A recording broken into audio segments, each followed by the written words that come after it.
Otkrića bez granica.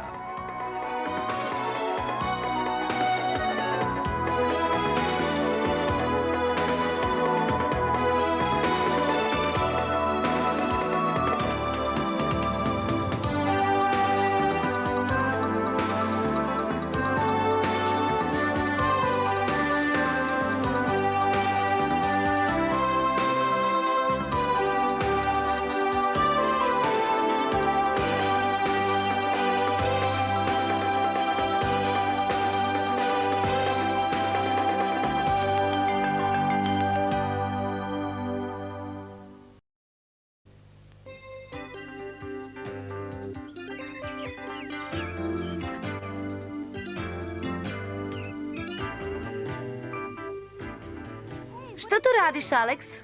Hoću da probam svoj novi sunčani sat. Šta je to? Sunčani sat.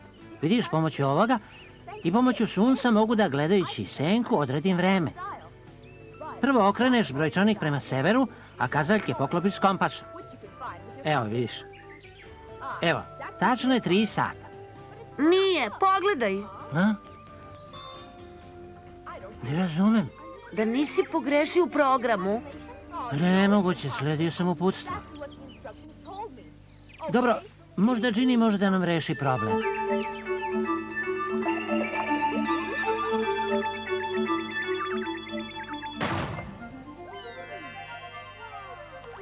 Zdravo, deco. Ne ide vam merenje vremena. Prvo treba da znate da vreme našim časovnicima nije isto kao na sunčanom satu. Znači nisam pogrešio u proračunu.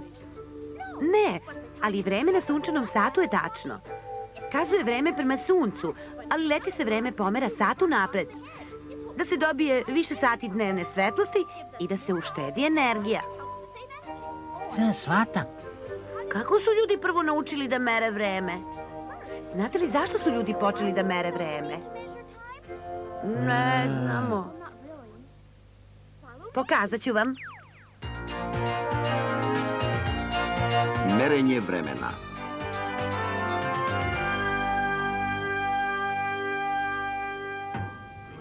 Ništa nismo ulovili, a vi? Ni mi. Ceo dan smo lovili, šta ćemo jesti? Hej, šta se dešava? Sneg se otopio, ali se životinje još nisu vratile. Rekao sam vam, trebalo je da sačekamo još 2 meseca da krenemo u lov. Vrač je rekao da je sunce dovoljno visoko i da dolazi lepo vreme. Lovci nisu znali za pouzdan način merenja vremena i predviđanja promjena godišnjih doba. Kada je sunce visoko kao sada, životinje se vraćaju. Grešiš, noću je još hladno, a životinje se neće vratiti bar za 2 meseca. Možda si u pravu.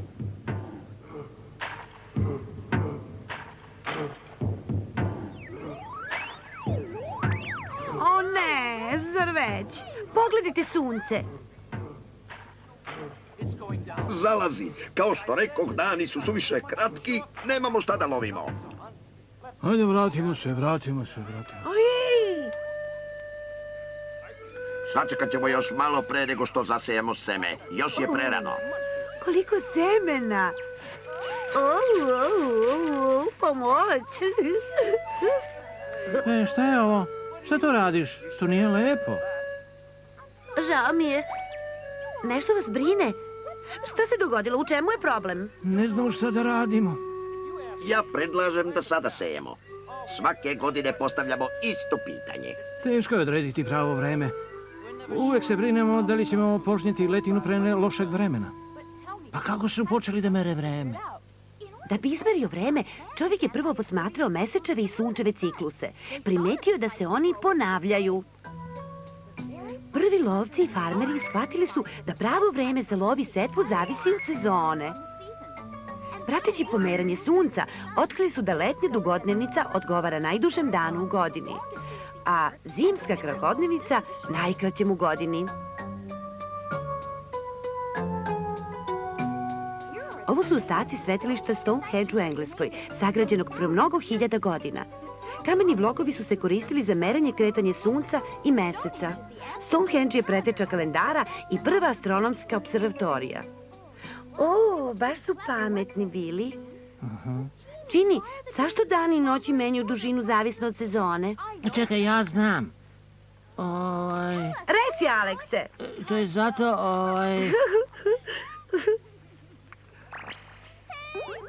Evo, deco, donela sam vam sunca, šta kažete? Kao što znate, sunce osvetljava i greje zemlju. I to svaku polovinu neizmenično. Da, znamo. Da, znamo. Znate i da se zemlja okreće oko svoje ose? Naravno. Znamo da se zemlja okreće oko sunca. Da, naša planeta stalno menja položaj. Uz to zemljina osa je nagnuta 23 stepena i 27 minuta u odnosu na ravan kretanja.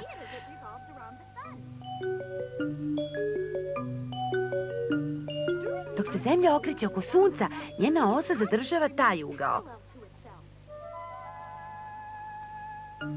Tako zimi sunčevi zraci padaju na zemlju pod malim uglom.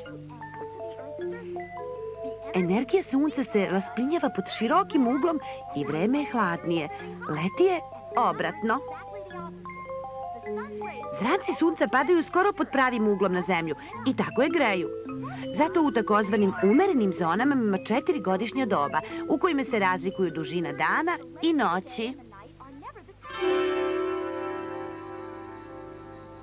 Kad bismo vreme merili jednim časovnikom? Ovdje imate 2 brojčanika. Koji ne valja? Oba su ispravna. O, kako to? Ovaj je ispravan leti, a drugi zimi. Vrlo jednostavno, Vavilonci su podelili dan na 2 dela. Od zore do podneva su računali 6 sati, a od podneva do sutona još 6 sati, što je ukupno 12 sati. Problem je u tome što su leti dani duži nego zimi. Koristili su po 1 časovnik za svaku sezonu. Uspeli smo da to nekako svedemo na 2, jedan za leto, drugi za zimu. U to doba nisu mogli da zamisle da se sat vremena razlikuje zimi i leti. S vremenom sunčani satovi su se usavršili. Bivali su sve tačniji. Pravili su se i prenosili. Postali su složeniji sa pokretnom kazaljkom, prilagođeni za sve sezone. Neki su čak pokazivali sate u odnosu na mesec u godini. Ovo liči na moj sunčani sat. Treba samo da ga uperiš ka severu i očitaš vreme. Pogledajmo sad vodeni sat. Ej! Pazi! Izvinite.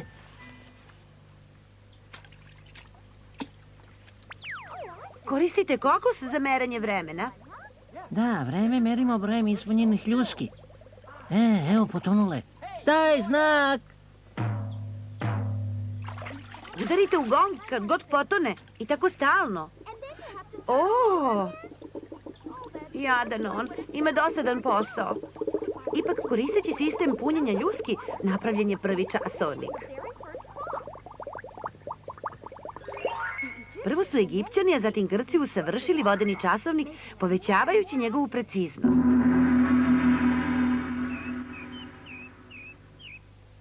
Ovo je kineski vodeni sat. Zar nije revolucionaran? Jeste, ali neko mora stalno da stražari pored njega. Vrijeme je da ga opet napunimo. Problem je u tome što naš vodeni sat nije precizan. Moramo da smislimo način da voda teče bez prestanka. Znam, uvešćemo i 3. kofu. Jeste, naravno, a može i 4. kofa. Odlična ideja. Vratimo se u staru Grčku. Grci su na originalan način koristili vodeni sat. Građanine, šta radite sa ovom vodom? Merim proteklo vreme. Zanimljivo, ali zašto? Zakon daje isto toliko vremena za optužbu koliko i za odbranu. Ja vreme merim proticanjem vode. Stani, preliće se!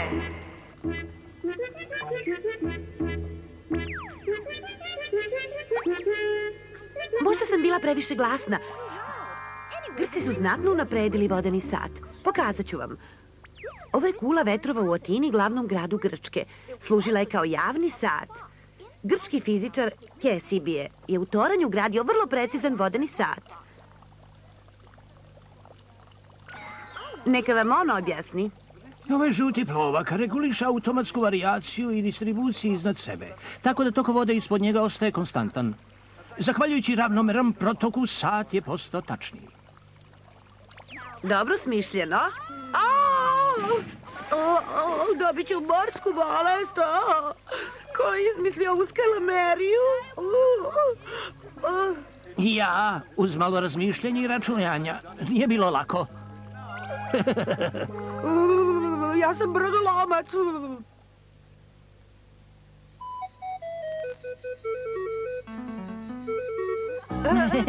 Ginny. Rugajte se, mogla sam dobiti upalu pluća. Ne rugamo ti se, Ginny. Rugate mi se. Ne budi smešno, ajde, ispričaj nam priču do kraja. Stvarno? Gde sam ono stala? Setila sam se. Zahvaljujući pronalasku vodenog sata, pa peščanog sata i kasnije mehaničkog sata, čovečanstvo je napredovalo od merenja nepravilnih vremenskih intervala do merenja standardnog vremena. Pitate se šta je to merenje nepravilnih vremenskih intervala? Ukratko, stare civilizacije su od zore do sutona računale 12 sati i još 12 od sutona do zore. Pošto su dani leti duži nego zimi, dužina sata se razlikovala zavisno od sezone. Nije bilo baš praktično. Shvatio sam. Čudi me što je njegov sat bio različit svake sezone. Nastavi. Onda su dan podelili na 24 sata, zanemarujući dan i noć i tako je postao sat. Mrzim kad učenici znaju više od svojih učitelja. Idemo dalje. Prvi mehanički časovnik napravljen je u 13. veku. Italijani i Nemci su pioniri u ovoj oblasti. Znate li kako su ti časovnici izgledali? Ovaj deo se zove klatno. Ko klackalica. Poslušajte pronalazača. Teg pokreće sat. A zupčanici regulišu pad tegova. Mehanizam regulacije klatna je najvažnije poboljšanje ovog mehaničkog časovnika. Klatno je to na čemu stojiš, Ginny. Dodat ćemo brojčanik i očitat ćemo vreme. Najdelikatniji deo za podešavanje je klatno. Fantastičan sistem. Kazaljke pokazuju vreme. Naišli smo na ozbiljan problem. Poredeći naš časovnik i sunčani sat u crkvi, uočili smo razliku veću od pola sata dnevno. Šta? Više od pola sata? U to vreme časovnici su imali samo jednu kazaljku za sate. Pa ako razlika od pola sata nije važna, dovoljno je samo kazaljka za sat. Uprkos ovoj mani, mehanički časovnik je postao deo svakodnevnog života. I to prvo u manastirima gde je oglašavao vreme molitve. Pošto se časovnik na kuli mogao vidjeti i čuti sa daljine, bio je veoma koristan za građane. Naprimer, London je u svetu poznat po svom časovniku Big Benu. Mehanički časovnik je poboljšan kada je teg zamenjen oprugom. Pogledajmo to izbliza. S desne strane vidite potpuno istegnutu oprugu. Kada se odmotava, ona okreće zupčanik ulevo. Kalem na koji se namotava konac održava stalnu brzinu kretanja zupčanika. Pre ovih usavršavanja, mnogi naučnici su se bavili tim problemom. Galileo je prvi postavio zakone klatna samo na osnovu posmatranja lampe koja se njiše. Galileovo otkrića inspirisao je Christiana Huygensa, poznatog holandskog fizičara koji je svoj prvi časovnik konstruisao 1657.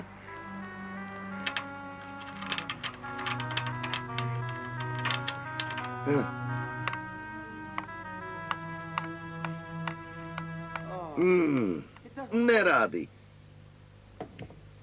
Stavit ću teže klatno. Još nije dovoljno težak.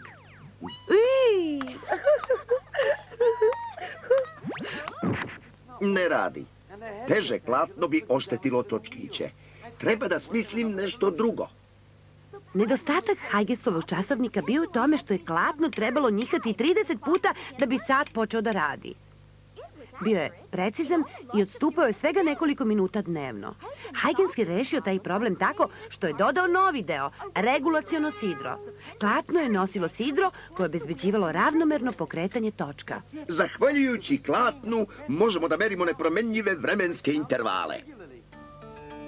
Huygens je tako postao prvi izumitelj sata s klatnom, ali je i dalje bio nezadovoljan. Godinama je pokušavao da klatno zameni nečim drugim. Napokon je smislio. Šta je to? Ovo je spiralna opruga, reguliše mehanizam sata. učvršćena je za mehanizam časovnika umjesto za klatno. Kada je opruga napeta, mehanizam ubrzava, a kada se opusti, mehanizam usporava. Eto, našao sam rješenje zahvaljujući intuiciji. Čestitamo, gospodine Huygens, uspeli ste. Zašto je čoveku potrebno da tako precizno određuje vreme? Već početkom 17. veka navigatorima je bilo neophodno da tačno odrede položaj na moru.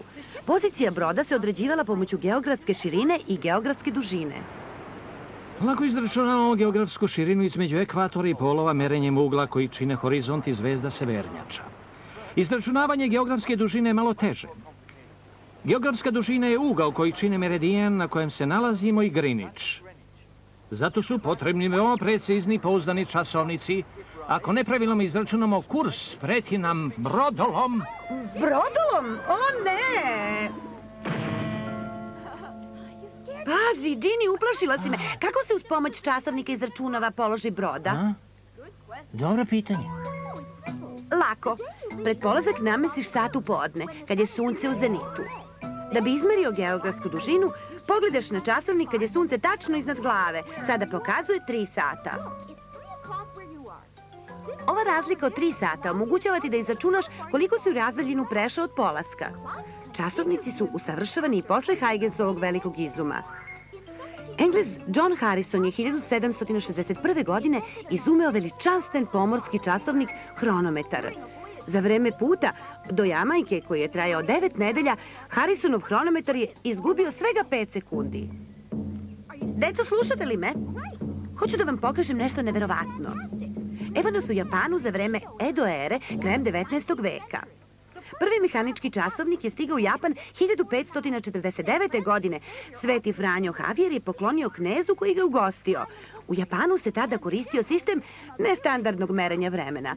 Časovnik su smatrali umetničkim delom, a ne korisnom spravom.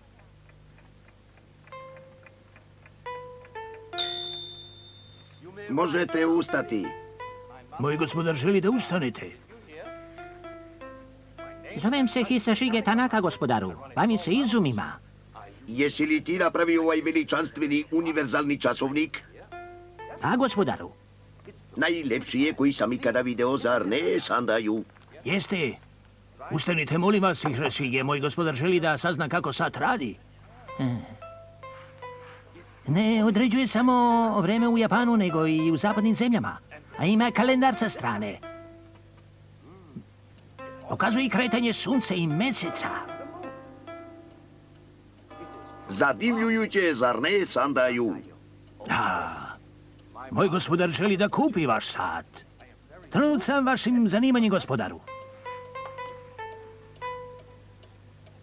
Šta? Rekao je.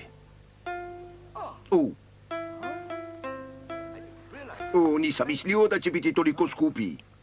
Moj gospodar želi da zna da li ste spremni da snizite cenu vašeg sata. Ne znam da li je ovaj knez baš postojao, ali je u to vreme ovaj divni, univerzalni sat bio jedan od retkih preciznih satova na svetu. Njemu se i danas možemo diviti, ali u to vreme bio basnoslovno skup. Danas svi mogu da priušte sebi sat ili časovnik. Ima ih u svim veličinama i oblicima. Pravljenje časovnika je mnogo napredovalo. Kvarcin sat je dobar primer. Zavirimo unutra. Električna energija iz baterije aktivira kvarcni kristal koji počinje da vibrira. Vibracije se javljaju u pravilnim intervalima, što kvarcni sat čini izuzetno preciznim. Ovo je najsloženiji sat na svetu, ali i najprecizniji. Ova ogromna mašina ne liči na časovnik, zar ne? To je atomski sat. Inženjeri tvrde da gubi svega 1 sekundu svakih 300.000 godina. Prilično smo napredovali od sunčanog sata, zar ne? Jeste li razumeli? Hvala, Ginny, bilo je zanimljivo. Hvala ti. Još nešto. Da li ste znali da ceo svet podešava svoje časovnike po srednjem griničkom vremenu? Šta je to srednje griničko vreme? Znamo da se Zemlja okrene oko svoje ose svaka 24 sata. To znači da nije svuda istovremeno dan i noć. To znači da je vreme različito u raznim zemljama. Da bismo uprostili izračunavanje, podelili smo zemlju na 24 jednaka dela. Isto toliko ima sati u jednom danu. Svaki deo je vremenska zona koja pokriva 15 stepeni. Na svakih 15 stepeni menjamo vremenske zone, a time i vreme. To znači da jedna država može da ima i više vremenskih zona. Na primjer, koje se vreme koristi u Evropi? Zimsko evropsko vreme ide 1 sat ispred referentnog griničkog vremena. Leti časovnik pomeramo unapred za 1 sat, praveći tako dvočasovno odstupanje od griničkog vremena. Zato se razlikuju moj i Aleksov sunčani sat. A takozvano internacionalno atomsko vreme? Atomski satovi ne zavise od zemljine rotacije, već od fizičkih karakteristika atoma cezijuma. Međutim, postoji mala razlika između griničkog vremena i atomskog vremena. To znači da griničko vreme nije precizno. A razlika je tako mala da nema nikakvog uticaja na svakodnevni život. Ali ova razlika može biti značajna za navigaciju ili za određene nauke koje zahtevaju veliku preciznost, kao na primjer astronomija. A zato čovjek koristi 2 sistema za merenje vremena. Od 1972. godine prihvatili smo sistem internacionalnog atomskog vremena koje mere naši atomski satovi. A kako koordinirate 2 sistema? Kompenzujemo razlike time što povremeno podešavamo atomsko vreme za 1 do 2 sekunde. Time oba sistema pokazuju isto vreme. Sasvim tačno. Koliko još možemo satove učiniti preciznijim? Važno stići na vreme. Čini, popila si inženjerov koktel. Bilo je divno. Ej, šta radiš? Ručni sat.